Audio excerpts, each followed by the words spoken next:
उठ जाना पड़ता है। लाओ हमारी चाय। कौन आया है सुबह सुबह? दरवाजा खुला है भाई, आ जाओ। तो मैं देखती हूँ। आपका पेपर आ गया? क्यों तुम्हारा पेपर नहीं आया या हमारा ही पेपर चाहिए? नहीं, वो पापा ने कहा था। बस तुम्हें भूलने की बीमारी है बेटा। क्या कहा था पापा ने? हाँ याद है, पापा ने कहा था कि हमारा पेपर नहीं आया। आंटी से जाके कहना उनका पेपर आ गया, हमें दे दो। अरे बेटा, पापा से कहो जब पेपर वाला आएगा सबके पेपर साथ लेकर आएगा। जी वैसे बेटा भी हमारा पेपर भी नहीं आया। Okay aunty, bye. बाय बेटा। अरे चिंटू, दरवाजा बंद करके हो जाना बेटा। ठीक है अंकल। ये कोने वाले फितूरी लाल का बेटा है ना? हाँ, क्या सटीक नाम रखा है, फितूरी लाल। साले को अखबार पढ़ने का ऐसा फितूर है कि क्या कहीं। लोगों का अखबार पढ़े बिना दिमाग साफ नहीं होता और इन जनाब का पेट साफ नहीं होता। और तुम हमेशा गीला टॉवल बैग पे छोड़ देते हो।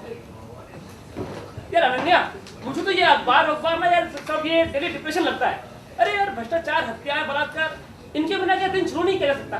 लोग क्यों नहीं किया जा सकता? लाउड स्पीकर से चीखते विभिन्न सांप्रदाय के कान फोड़ भजनों से, बूढ़ों के ठंडे पानी में नहाते हुए आसम जापों से, और रेडियो और टीवी की झूठी घोषणाओं से, और चाय के गिलास से। हाँ, ठीक कहा तुमने। ये भी अखबार में छपने वाली दुर्घटनाओं की तरह एक दुर्घटना ही तो है। वैज्ञानिक उपकरणों का सांप्रदायिक प्रयोग। जब तक लोगों की नींद हराम नहीं कर लेंगे तब तक इनका धर्म संतुष्ट नहीं होता। पता नहीं धर्म का नींद से इतना विरोध क्यों है? किसी को चैन की मीटिंग में सोते हुए देख ही नहीं सकते ये लोग। अनन्या, जो सोवत है वो खोवत है। ये बात तो है। अखबार ये सब टीवी ये सब पता नहीं क्या आजकल। मुझे तो यार इतना सर दर्द हो जाता है सबसे कि बस पूछो मत, कुछ समझ में नहीं आता। क्यों नहीं? जानती हूँ मैं तुम्हारे सरदर्द को। अरे कभी कुछ तो रहे ना इस चीज में।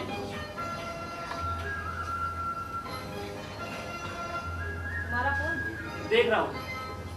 देखते ही रहो, उठाओगे?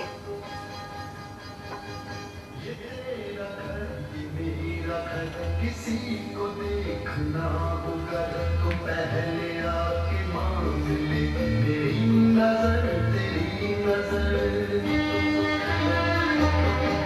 ये मेरा घर, ये मेरा घर, किसी को देखना होगा तो पहले आके मान ले, मेरी नजर तेरी नजर। तेरा घर, ये मेरा घर, ये घर बहुत हसीन है, ये घर बहुत हसीन है। ये घर बहुत हसीन है।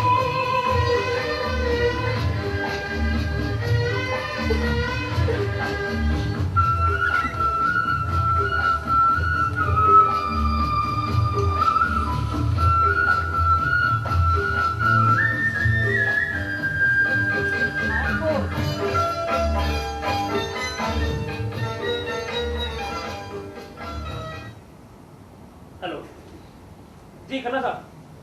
हाँ कहिए। नहीं, मैं मिलता जाऊंगा आपसे। अभी ऑफिस के लिए जा रहा हूँ, फिर आपसे मिलता जाऊंगा। जी जी जी। क्या? नहीं, आइए आइए, किसी दिन आइए। हाँ, भाभी जी को साथ लेकर आइए। अनन्या पूछ रही थी आपके बारे में। अच्छा अच्छा, नहीं मैं मिलता हूँ आपसे। ठीक ठीक ठीक, okay sir, okay okay. Ananya, सोच रहा हूँ जल्दी तैयार होकर चला जाऊँ, तो खन्ना जी से मिलता हूँ जाऊँगा। यार ये सोमवार को प्रोग्राम तय करना है ना। अच्छा, ये क्या है? तुम्हारा डेली डिप्रेशन। ओहो, ये अखबार वाला भी ना रोज सड़क से ही अखबार दे मारता है।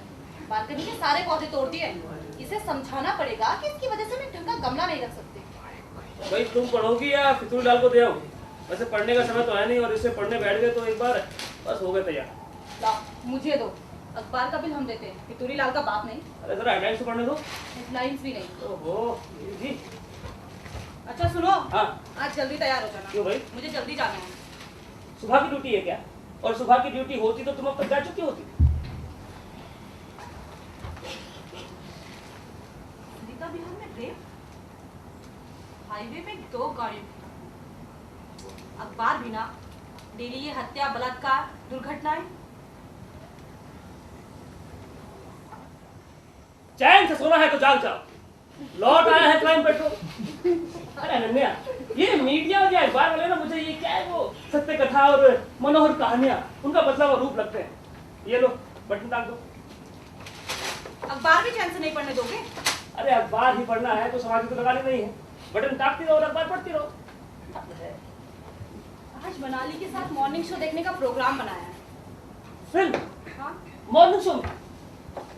हाँ, जरा मटर गश्ती का मूड है। पहले फिल्म देखेंगे, फिर वही गए सीपी में लंच करेंगे और फिर 2 बजे से ड्यूटी। तब ले जाओगी तुम? वर्किंग डे पे फिल्म का प्रोग्राम बना लिया? हाँ?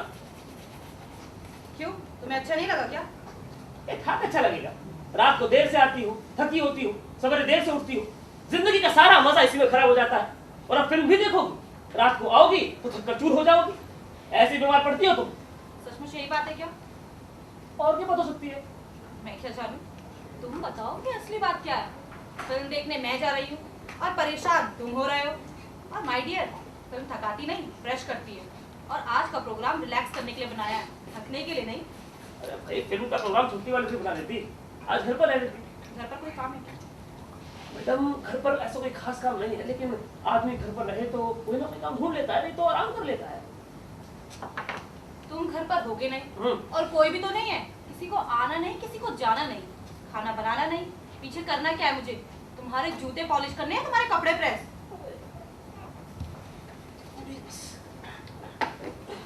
लो अपनी शर्ट पहन लो। अरे मैडम, अपने कपड़े और जूतों के लिए नहीं कह रहा हूँ भाई, छुट्टी वाले दिन जाके थोड़ी निश्चिंतता हमें भी रहती है। और क्या क्या निश्चिंतता रहती, जरा सुनो।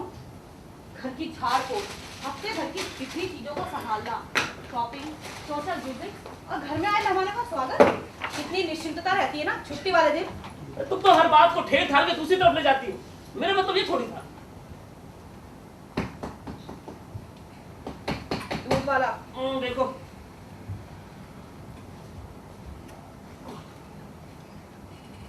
वैसे क्या मतलब था तुम्हारा?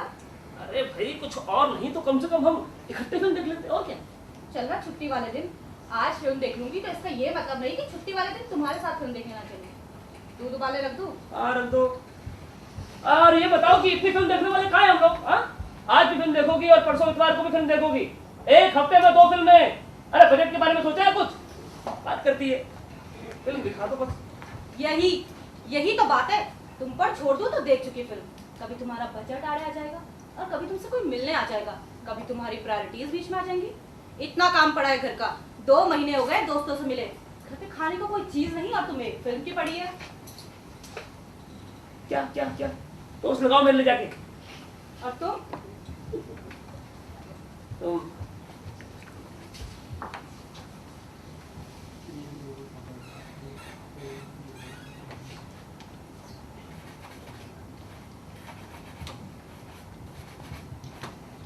वैसे मतलब क्या है तुम्हारा?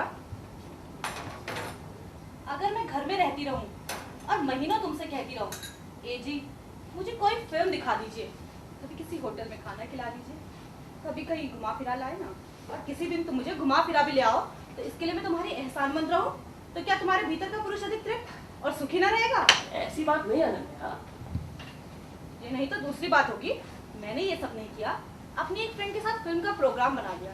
तुम्हें तो लगा अरे ये तो स्वतंत्र हो गई, ना ही इसने मुझसे प्रोग्राम बनाने को कहा, ना ही परमिशन ली और ना ही पैसे। अरे ये तो मुझ पर बिल्कुल भी निर्भर नहीं है। औरत ने जरा सी आत्मनिर्भरता क्या दिखाई, पुरुष के मन में खींच उठ चली। अरे तुम तो खामखा खींची जा रही हो, रत्ती भर भी ऐसी बात नहीं है मेरे मन में। ये नहीं तो दूसरी बात होगी। दूसरी बात क्या होगी? अरे कौन है? अब क्या तुम बाहर वालों पे भी चिल्लाओगे? हाँ, मेरा घर है, चिल्लाऊंगा चिल्लाऊंगा चिल्लाऊंगा। अंकल है क्या? क्यों, क्या काम है? ऑफिस जाने के लिए तैयार हो रहे? नहीं, वो मुझे स्कूल जाने का टाइम पूछना था। बेटा 7:10 हुए हैं। नहीं, वो अंकल की घड़ी। अंकल की ही घड़ी में 7:10 हुए हैं। अंकल के टैब में कितने बजे हैं? क्यों?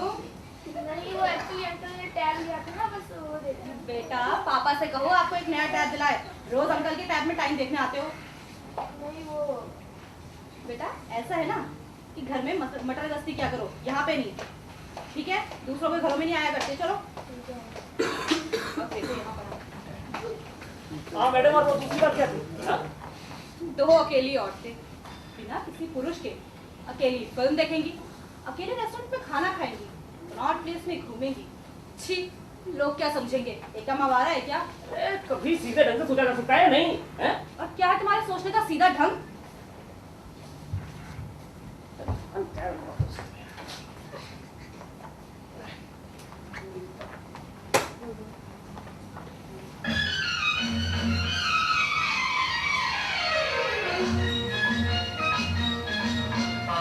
पहले आज से ज्यादा, आज से पहले आज से ज्यादा खुशियाँ जब नहीं मिली इतनी सुहानी, ऐसी मीठी इतनी सुहानी, ऐसी मीठी घड़ी आज तक नहीं मिली आज से पहले।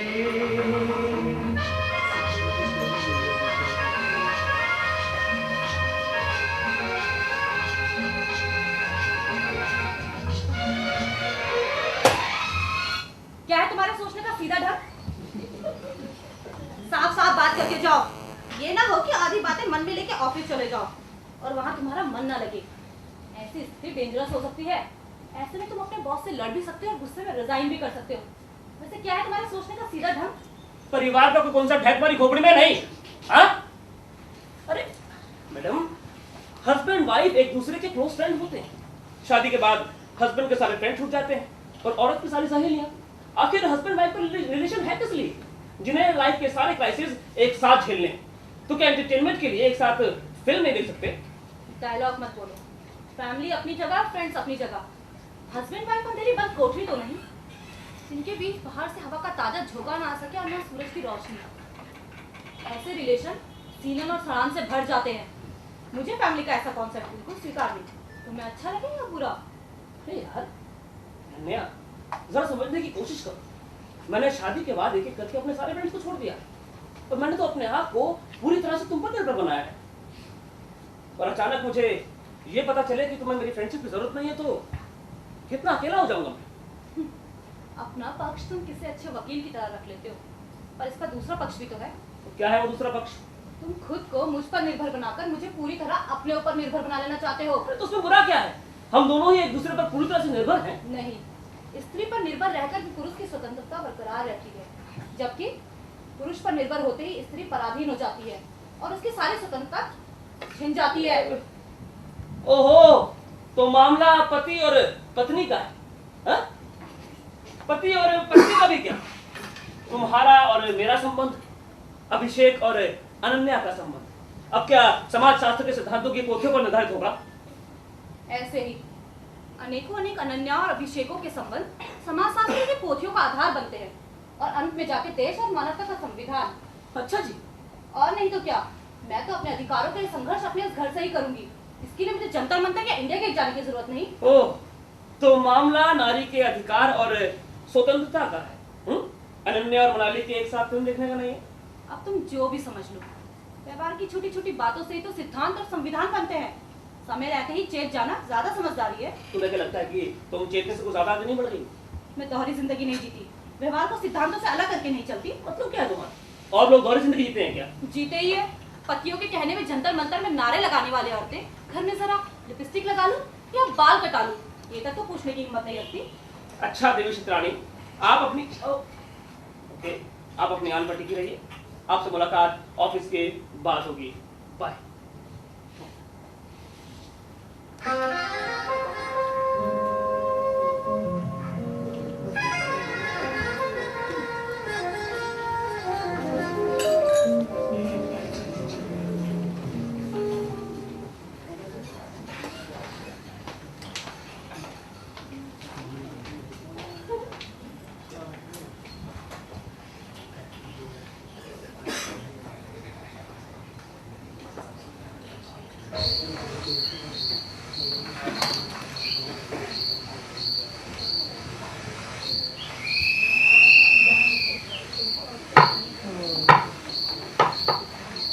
जागते रहो।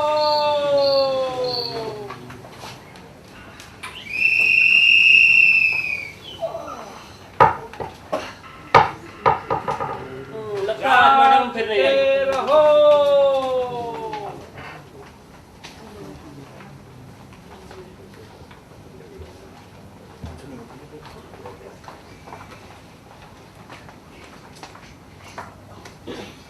उठो मिस्टर अभिषेक, ऑफिस का काम करके लौटो तो घर का काम शुरू।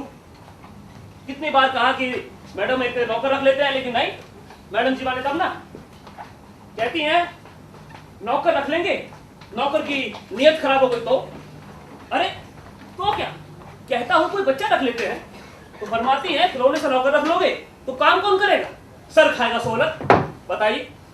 तो हमने कहा ठीक है देवी जी, एक नौकरानी रख लेते हैं।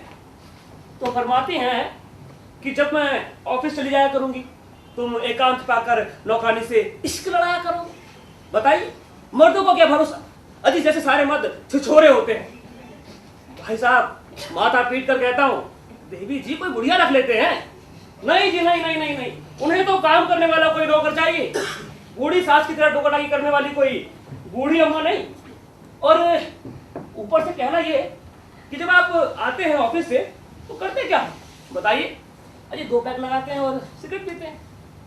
कहाँ गई?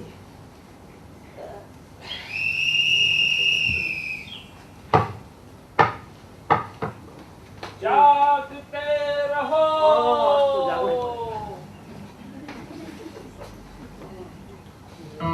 अरे बहादुर साहब जी, अरे माचिस है क्या?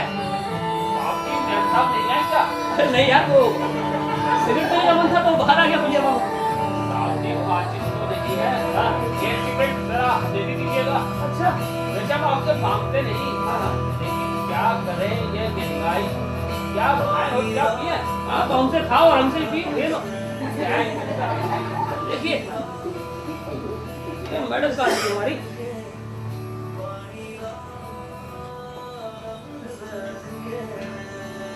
Not reachable. Not reachable.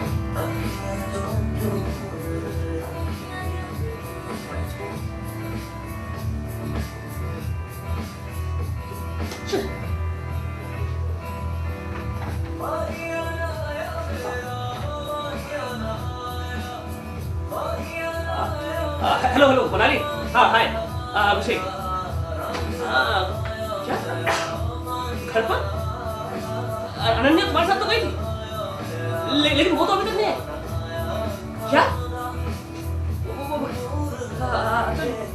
नहीं मैं देख रहा हूँ, लेकिन वो तुम ऐसे करो कि कोई कुलीग हो, उसे पता करो, कुछ फोन करो, कुछ उसका नंबर नहीं मिल रहा यार। मैं देखता हूँ। ठीक है, जैसे कुछ इन्फॉर्मेशन मिले तो मुझे बताना जरूर है। Okay okay okay. लाइट को फिर भी जाना।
देर हो गई ना। हाँ पर तुम मुझे खोजने नहीं गए? मैं बस जान रहा था यार, बस कोई देर होती रही और तुम सोचते रहे। हाँ मैं सोच रहा था कहीं तुम यार, तुम तो जानती हो कितना बड़ा शहर है दिल्ली, और कितनी आशंकाएं घेर लेती हैं मुझे, रोज इतनी दुर्घटनाएं और सब। तुम्हें क्या हुआ? ये चोटें? दुर्घटना है। तुम रोज सोचते थे और मैं तुम्हें रोज समझाती थी। क्या दुर्घटना है? मैं पहले ही घबरा रहा था। चोट ज्यादा तो नहीं आई? दवा लगा दो, डिटॉल वाली चोट नहीं है। पर हुआ क्या? बस जल्दी बस में चढ़ने की कोशिश की थी, कितनी बार समझाया मैंने तुम्हें। तुम्हारा समझाना बेकार रह गया। तो ये चलती बस में चढ़ी उतरी रही हूँ। भीड़ में धक्का खाकर गिर पड़ी थी क्या? नहीं। कुछ बताती क्यों नहीं? चोटों के साथ आए और आकर सीधा लेट गए। पहले वेट करने का टेंशन सहता रहा, मरता रहा, और अब तुम टेंशन सहते रहे और क्या, मरते रहे। हाँ, कुछ बताती क्यों नहीं? हुआ क्या? बताती हूँ। पहले एक गिलास पानी पिलाओ।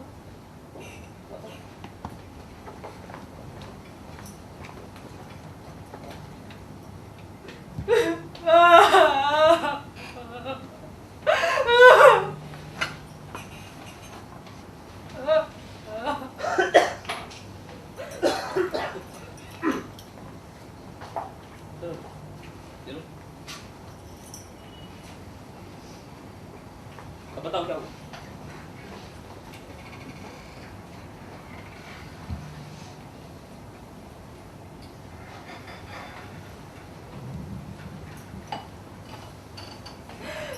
देर से आने पे डांटोगे नहीं?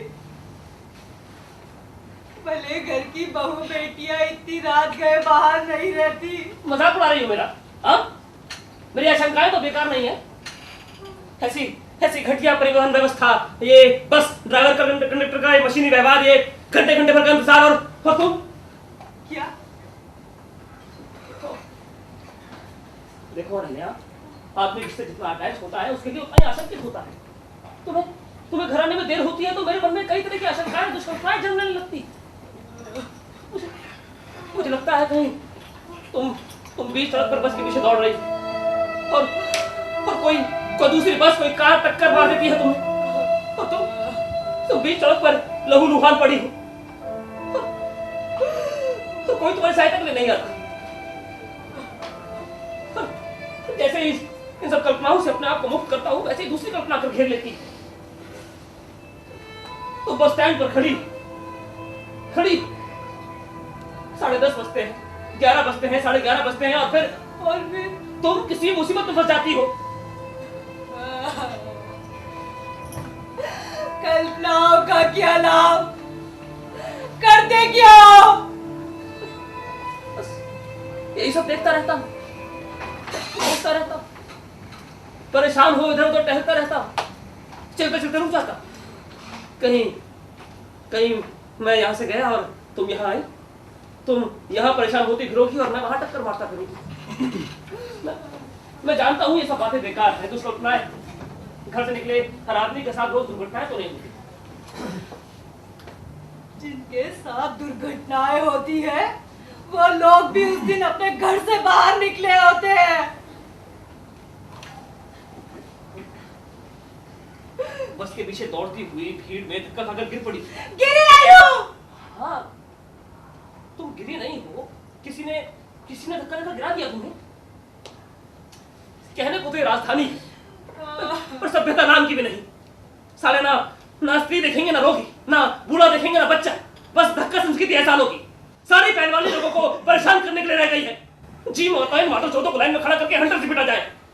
हंटर है तुम्हारे पास? नहीं, कभी किसी को चाटा मारा है तुमने? नहीं, मेरा मतलब आज मुझे देखकर क्या क्या कल्पनाएं कर सकते हो तुम? अरे मेरी कल्पना को गोली मारो। हुआ क्या मुझे ये बताओ।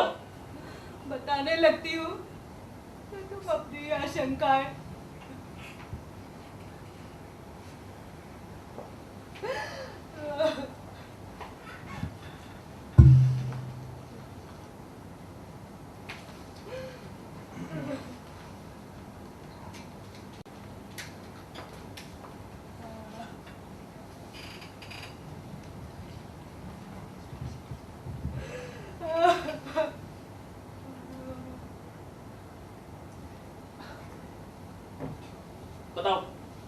बताओ क्या हुआ।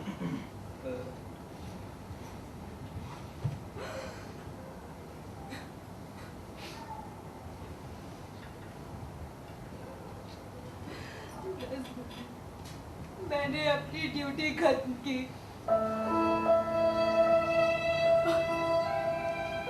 10:15 पर मैं स्टैंड पर थी। 10-20 10:25 हुए, 10:25 हुए, 10:30 बजे, पर मेरी बस नहीं आई। इसका मतलब ये तो आज की आखिरी बस निकल चुकी थी या फिर गायब थी।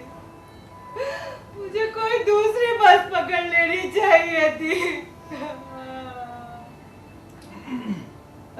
पर घर की ओर आने वाली कोई दूसरी बस भी नहीं आ रही थी।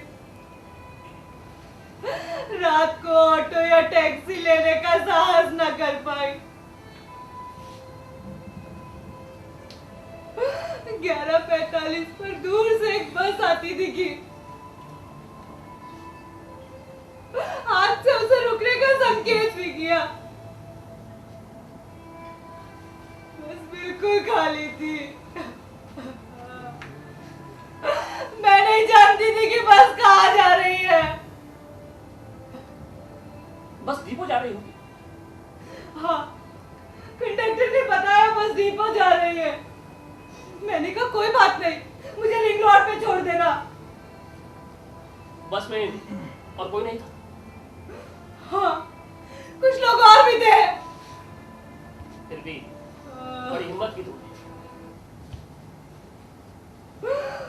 तुम बस स्टैंड पर खड़ी थी, कोई बस नहीं आ रही थी, तुमने एक बस को आते हुए देखा, उसे हाथ से संकेत किया, बस रुकी, तुमने पूछा कि बस कहाँ जा रही है, और तुम बस तक पहुंची, बस में चढ़ी, बस में कुछ लोग और भी थे, लेकिन हुआ क्या?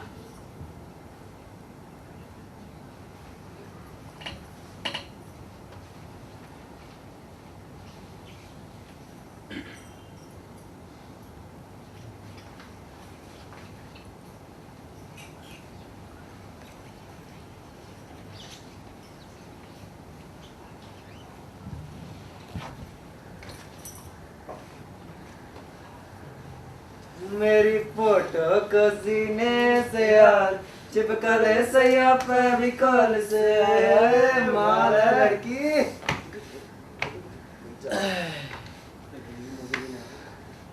अरे भाई किधर जाना है? अरे भाई काट दे तू भी टिकट।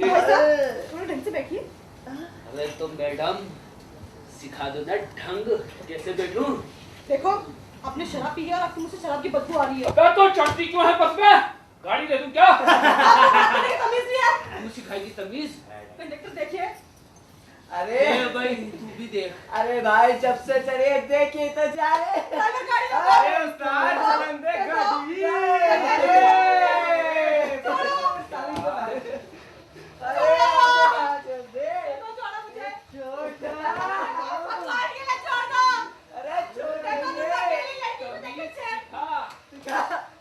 साली थप्पड़ मारती है तो साली को।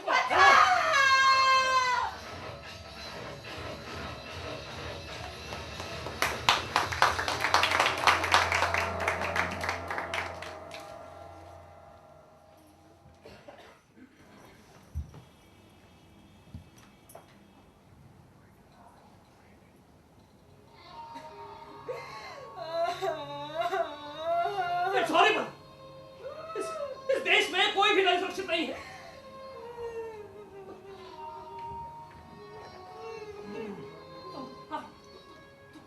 तुम बची कैसे? हाँ? कैसे बची? हाँ?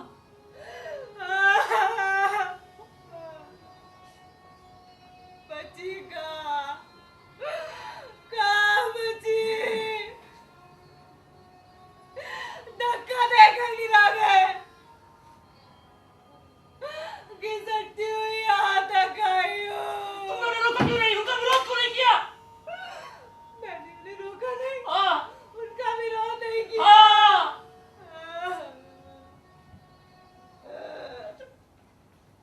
तुम बस से कूद क्यों नहीं पड़ी? तुम्हारा मतलब है पूरी तेजी से भागती बस से कूद पड़ती। तुम तो कहा करते थे कि चलती बस में चढ़ा उतरा मत करो। बस की स्पीड की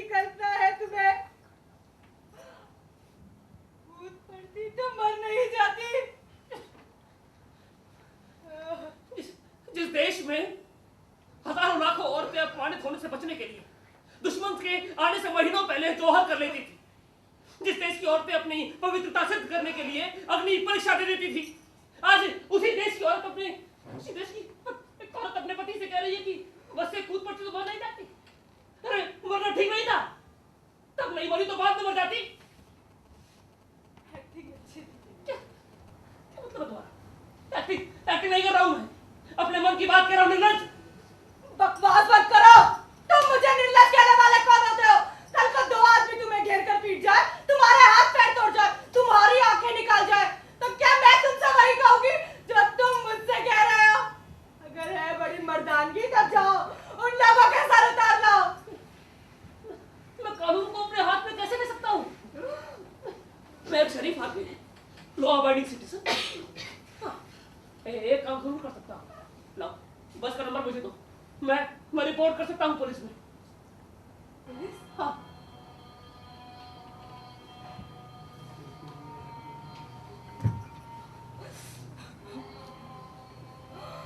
पुलिस और अदालतों के लिए बलात्कार एक स्टीरियोटाइप चीज है,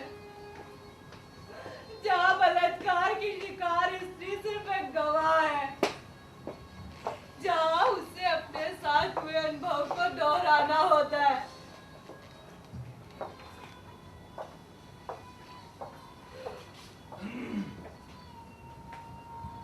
इसे बताना कि बलात्कार कब, कहाँ और किसने किया, ये भी बताना कि उसने खुद किया, कुछ नहीं किया तो क्यों? यानी एक बार फिर बलात्कार अदालत में मामूली सी भूल सहमति से संभोग में बदल देती, और वकील कहेगा वक्षस्थल पर नाखूनों के निशान, पीठ और नितंब पर खरोच के निशान दिखाना मत भूलना, वरना न्याय की भाषा में इसे तुम्हारी सहमति का सुझाव माना जाएगा। और समाज कहेगा अच्छी औरत होती तो जान जोखिम में डालकर अपनी रक्षा करती, और मेरे प्रतिरोध के बावजूद भी बलात्कार को बलात्कार नहीं मानती। क्या रिपोर्ट करोगे तुम पुलिस में कि कुछ लोगों ने मिलकर मेरी ये मैं कैसे कर सकता हूँ? खुद इतनी सी बात कहने की हिम्मत नहीं है तुम्हें, और मुझे मरने की सलाह दे रहे हो? तुम कौन? तुम मुझे मारना चाहते हो? मैं तुम्हें मारना चाहता हूँ? तुम नहीं जानती तुम्हारा प्यार क्या है मेरे लिए। लेकिन यह पांडित जीवन। बैठो यहाँ।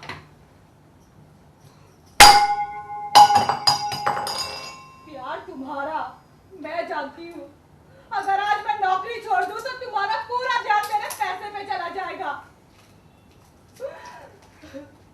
पांडित जीवन, अगर अपनी इच्छा से होने दिया होता तो तुम कह सकते थे अपनी पूरी ताकत से मैंने विरोध किया, तो मैं क्यों मरूं? मरोगी नहीं तो करोगे क्या? ऐसे ही झेलूंगी, एक्सीडेंट समझकर। मैं इस एक्सीडेंट को क्यों स्वीकार करूं?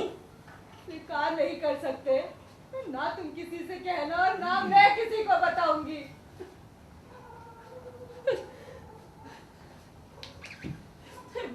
हे भगवान,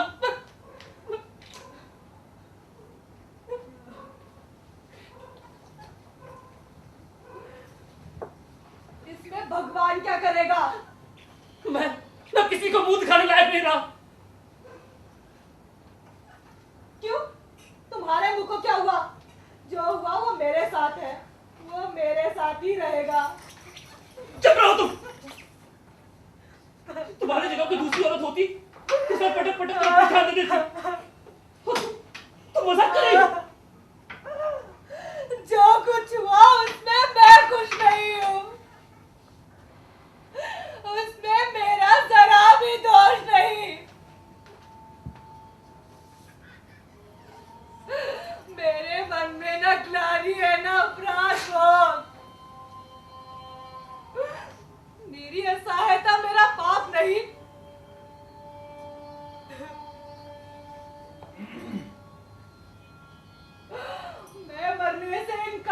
जानती हूँ।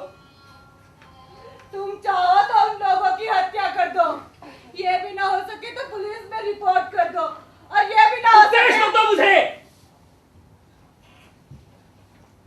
तुम क्या समझती हो? हाँ? इतना सब कुछ हो जाने के बाद भी हम पति पत्नी के रूप में साथ रहेंगे? नहीं, तुम्हारा मेरा संबंध उसी क्षण टूट गया था जिस क्षण तुमने मुझे ये सब बातें बताई। तुम्हारा मेरा अब कोई संबंध नहीं है। हाँ, तुम मेरे घर में भी नहीं रहोगी। तुम्हारी स्थिति मैं जानती हूँ। तुम्हारा मेरा कोई संबंध नहीं।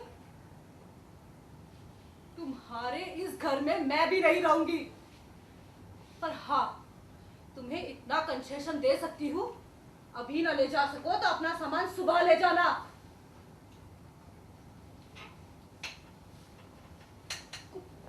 तुम मुझे घर से निकाल रही हो? ये फ्लैट मेरा है। ओह, ठीक है। मैं सवेरे अपना सामान लेकर चला जाऊंगा।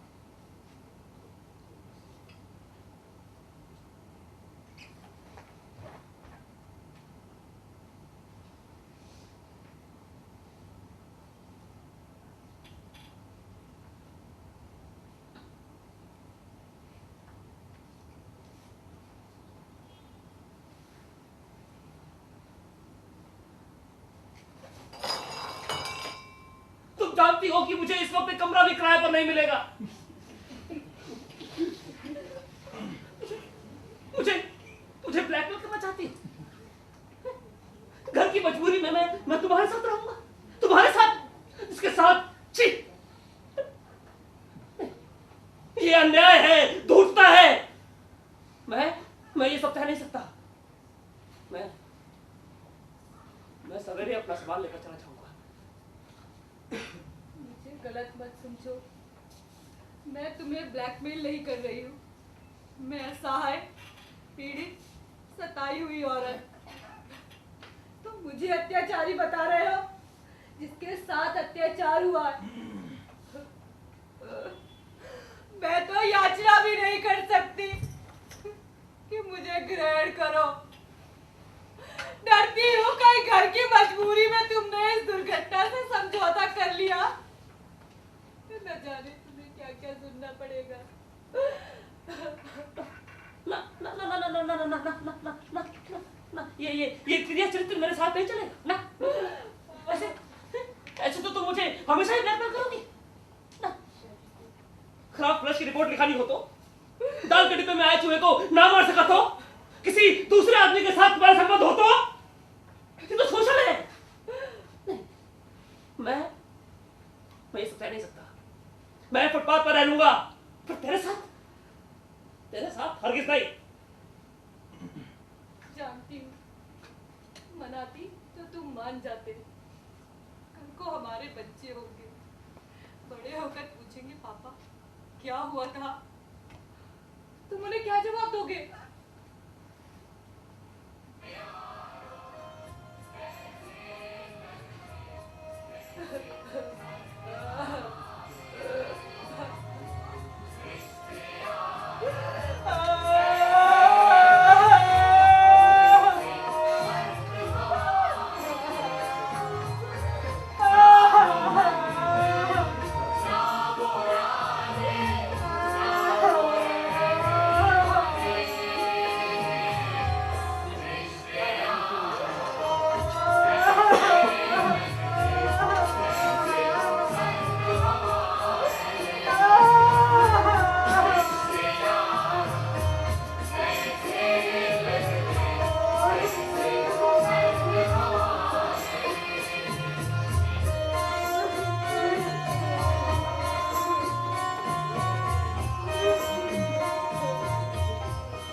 चेहरा देखा है आपने? हाँ?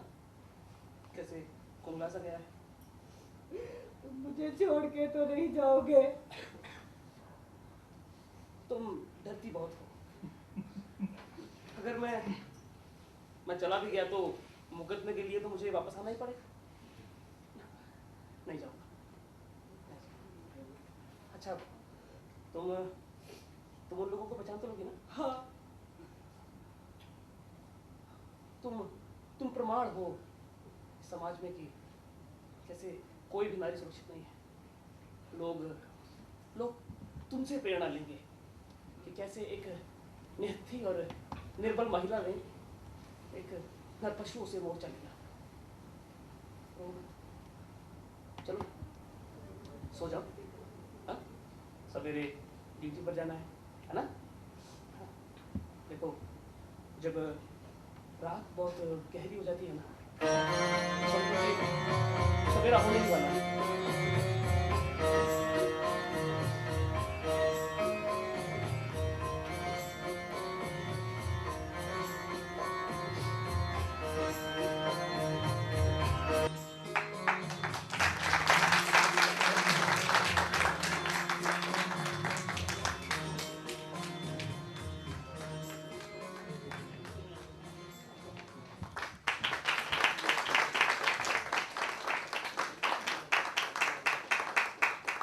हमने आपका बहुत सा समय लिया, बस 2 मिनट और लेंगे।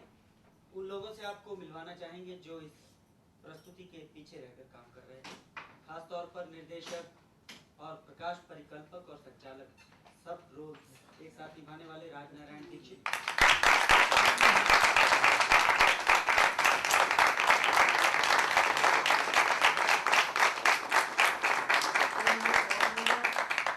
मंच के पीछे जो लोग थे, अभिलाषा कॉस्ट्यूम, अभिलाषा ये मेकअप था, हेमचंद जी का मेकअप हेमचंद जी का था। अंदर ला लाऊंगी। और साउंड में हमारे साथ थे, स्टेज में आ जाइए, पांडे सचिन,